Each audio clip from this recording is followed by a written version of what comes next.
E aí galera, tudo bem? Bom dia, boa tarde, boa noite. Não sei que hora vocês estão vendo o vídeo, mas o Ruivo falando com vocês aqui. Mais uma aula pra gente, tá? Antes de começar essa aula, queria dizer pra vocês que eu tô morrendo de saudade de dar aula pra vocês presencialmente, né? Não por vídeo, mas que infelizmente o momento é difícil, né? Eu não sei quanto tempo vai durar, espero que dure pouco, que a gente possa se ver logo, tá? Mas que todo mundo esteja bem aí, todo mundo saudável, e que as famílias de vocês estejam bem também, tá bom? Muito bem, vamos lá. A aula de hoje sobre o Império Bizantino inaugura um outro período histórico pra gente, tá? Que é o período da Idade Média, tá bom? É um período que tem uma expressão um pouco pejorativa, um pouco negativa, né? Idade Média, então está no meio de duas outras coisas mais importantes teoricamente, então não se define por si próprio, se define pelos outros, né? Mas é um baita de um período importante para a gente compreender, tá? Período que vai do século V ao século XV, tá bom? E que a gente vai discutir por um bom tempo aí. Essa nossa aula de Império Bizantino, ela fecha a apostila 1 de vocês, tá? Então na próxima aula a gente já começa, na semana que vem, então, discutir a apostila 2, tá bom? Mas a gente vai encerrar essa apostila na aula de hoje, tá? Então, para começar, eu quero fazer uma divisão com vocês, né? A gente divide a Idade Média em duas partes. Primeiro momento, do século V ao século X, a gente tem a Alta Idade Média, tá? Então, um período inicial, não necessariamente um período melhor, isso não se encaixa muito bem, tá? Mas seria o período inicial da Idade Média, tá bom? E a baixa Idade Média do século XI ao século XV também, não necessariamente um período pior, tá bom? Simplesmente a expressão alta e baixa é o início e final, tá bom? Então a gente faz essa divisão, é importante que vocês compreendam antes da gente falar necessariamente do Império Bizantino, porque a gente vai discutir bastante esses períodos nas nossas próximas aulas aí, tá? Muito bem. Então, para começar, vamos compreender um pouquinho do que é o Império Bizantino, né? A origem do Império Bizantino. A origem desse império está lá no Império Romano, no ano de 330. Né? O Império Romano já tinha domínios no Oriente, tá? Esses domínios já existiam, mas no ano de 330 o imperador Constantino ele funda uma cidade nas ruínas de Bizâncio, na região da Grécia, uma cidade que vai ganhar uma homenagem, né, vai homenagear o seu criador, né, e vai se chamar Constantinopla. Tá? Então, a capital do futuro Império Bizantino é fundada no ano de 330, se chama Constantinopla. Bom, a gente vai perceber que Constantinopla está ali entre o Oriente e o Ocidente. Né? Então vai acabar sendo uma síntese do mundo ocidental, que seria o legado greco-romano, né, com o mundo oriental. Tudo bem? Vai carregar esses dois legados em conjunto, muito misturados. Tá? Inclusive a gente consegue observar no mapa, vocês olharem aí junto comigo, esse ponto em vermelho, a cidade de Constantinopla, reparar que a cidade fica justamente entre o mundo oriental e o mundo ocidental, tá? A gente tem ali a região da Grécia Antiga, né, próximo da Península Itálica, enfim. Então, Constantinopla está entre o mundo oriental e o mundo ocidental greco-romano, tá? Muito bem. Então tem uma importância de carregar uma síntese desses dois mundos, de estar entre esses dois mundos. Né? Inclusive, para o comércio, Constantinopla vai ser um caminho, vai ser o meio de se transitar entre o Oriente e o Ocidente. Tá? Então a passagem da Ásia para a Europa e da Europa para a Ásia fica, ou ficava, pelo menos em Constantinopla, que atualmente é a cidade de Istambul, na Turquia, tá bom? Muito bem, aqui eu tenho para vocês uma gravura representando Constantinopla, tá? Então vocês podem reparar algumas questões. Primeiro, é uma cidade extremamente urbanizada, tá? Uma cidade muito urbanizada, a gente repara inclusive grandes construções, a gente tem aí uns circos máximos como existia em Roma, tá? onde aconteciam as corridas de biga, enfim. E o seu entorno é todo murado. Eu não sei se vocês conseguem reparar, mas a gente tem um muro bastante alto e, claro, não dá para perceber na imagem, mas bastante resistente, né?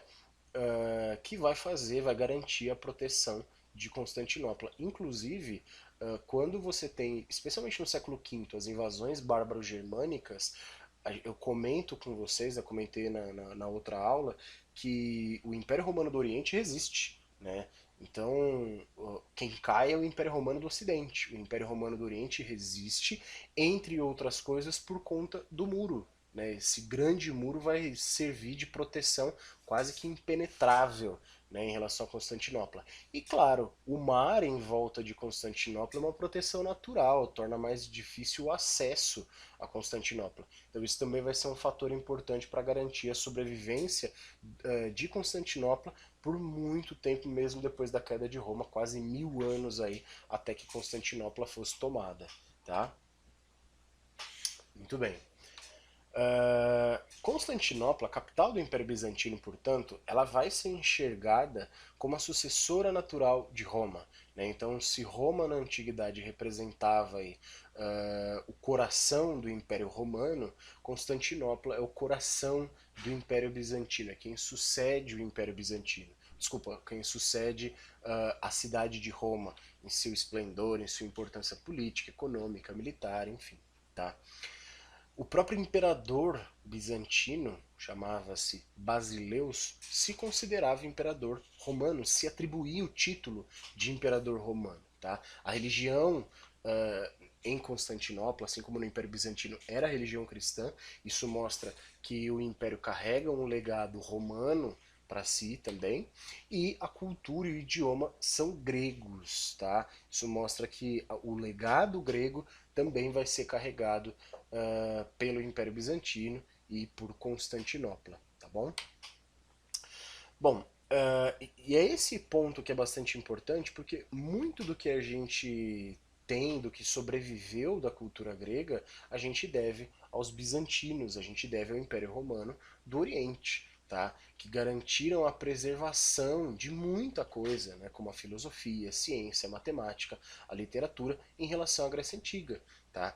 Então, muitos dos escritos gregos são preservados e transmitidos à posteridade pelos bizantinos. Não somente por eles, a gente vai ver isso em outra aula também, mas pelos bizantinos com uma importância muito grande. Né? Bizâncio ou Constantinopla ficava na região muito próxima da Grécia, tá?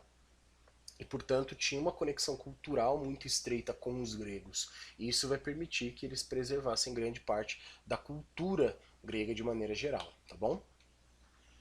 Bom, o imperador mais importante do Império Bizantino, claro que a gente vai falar de todos, mas foi o imperador Justiniano, governou no século VI depois de Cristo, e ele foi responsável por tentar reconstruir o Império Romano. Tá? A ideia dele era reconquistar as terras que foram tomadas pelos reinos invasores, pelos bárbaros germânicos. Tudo bem? Então, tentar uma reconstrução do que um dia foi o território do Império Romano. Tá? No século VI, ele vai exercer esse processo de reconstrução, tá bom? No ano de 526, ele conquista ou reconquista a Península Itálica, tudo bem?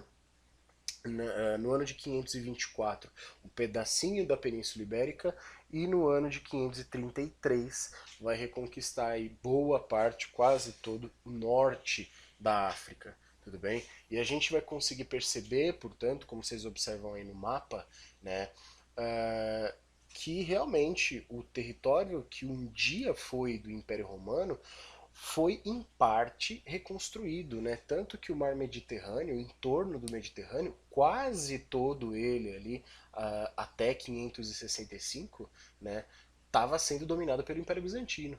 Então havia inclusive uma impressão de que novamente o Império Romano atingiria o seu esplendor. Claro, o Império Romano do Ocidente, desculpa, do Oriente, né? Mas que o Império Romano, portanto, atingiria novamente o seu esplendor. E isso acabou não se mostrando uma verdade, porque posteriormente conflitos no Oriente com os persas e outros processos de expansão territorial que a gente vai discutir em outras aulas, né, mas processo de expansão territorial do Império Islâmico, expansão territorial do Reino dos Francos, que está ali na Europa, que vocês podem ver, né, esses processos tomariam regiões que haviam sido conquistadas pelos bizantinos e acabariam com as expectativas do Império Bizantino de reconstruir o que um dia havia sido o Império Romano, tá? Então a gente consegue notar aí um interesse muito grande de carregar o legado antigo, de carregar o legado greco-romano. Acho que se tem algo de grande importância em relação ao Império Bizantino que a gente tem que compreender é justamente isso, né? O Império Bizantino é uma marca de continuidade, claro que não só isso, mas é uma grande marca de continuidade do mundo antigo, né? Uma tentativa de carregar o legado grego, de carregar o legado romano durante a Idade Média, tá bom?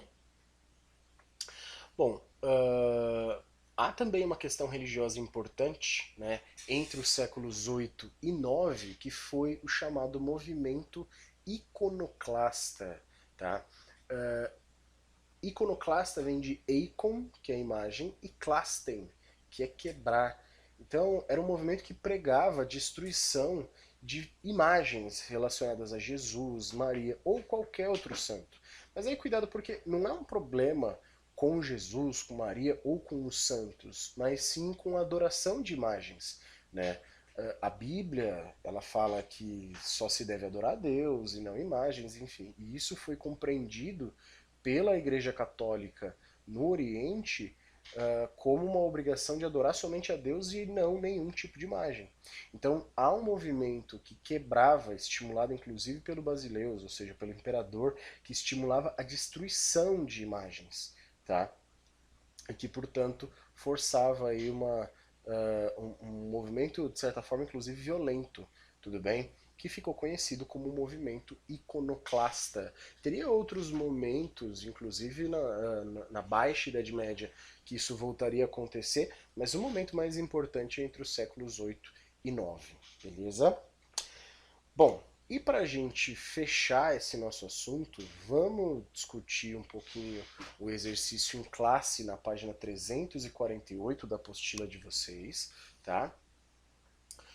Vamos lá. Leia o texto a seguir sobre as relações entre religião e política no Império Bizantino. Tendo sido formado no contexto da crise do velho Império Romano, Bizâncio, desde seus primeiros momentos, agarrou-se a dois elementos que se imaginava poder garantir sua sobrevivência psicológica e política: o cristianismo e a autocracia. E aí repara que a autocracia, está lá o significado lá embaixo, depois do texto, autocracia, poder concentrado em mãos de um único governante.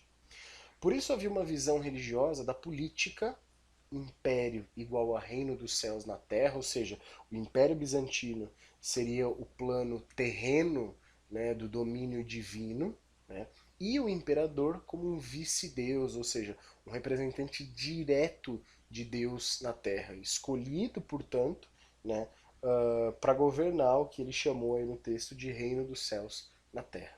E uma visão política da religião, hereges igual traidores, então os hereges seriam pessoas que cometiam as chamadas heresias, ou seja, ações que desrespeitavam os dogmas da religião, que desrespeitavam, portanto, os ensinamentos da religião cristã.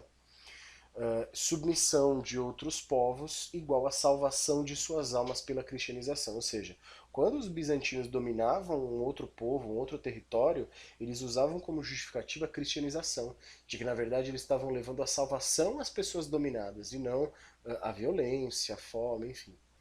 Daí as relações entre imperador e patriarca serem muito próximas, por isso mesmo nem sempre fáceis. Inclusive o imperador, o Basileus, ele tinha atribuições religiosas, funções religiosas, tá?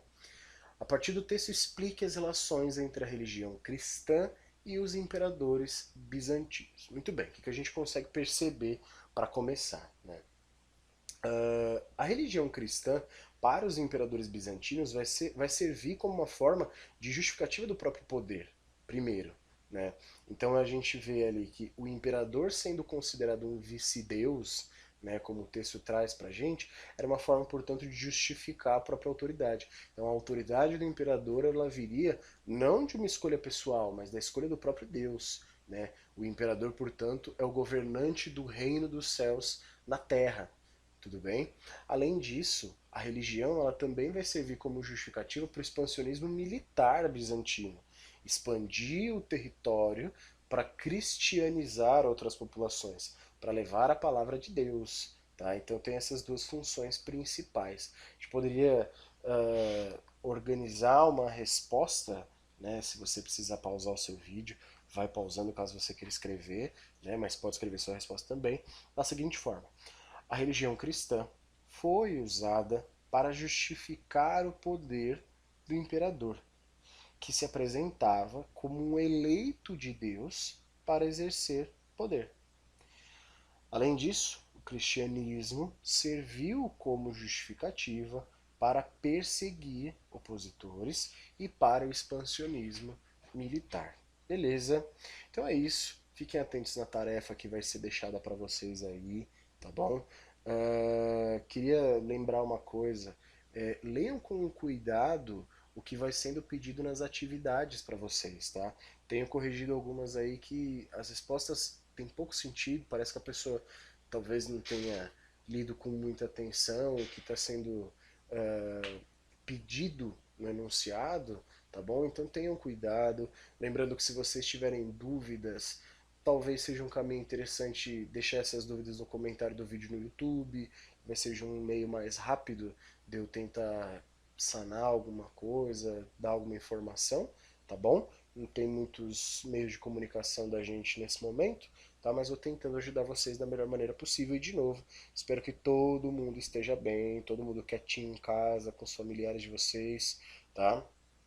Protegendo os entes queridos de vocês, mas que a gente consiga voltar o mais rápido possível, quando tudo isso passar, todo mundo em segurança, tá? Para que a gente volte a ter nossas aulas, porque eu tô morrendo de saudade da aula, tá bom? Beijo no coração de vocês e até mais. Falou!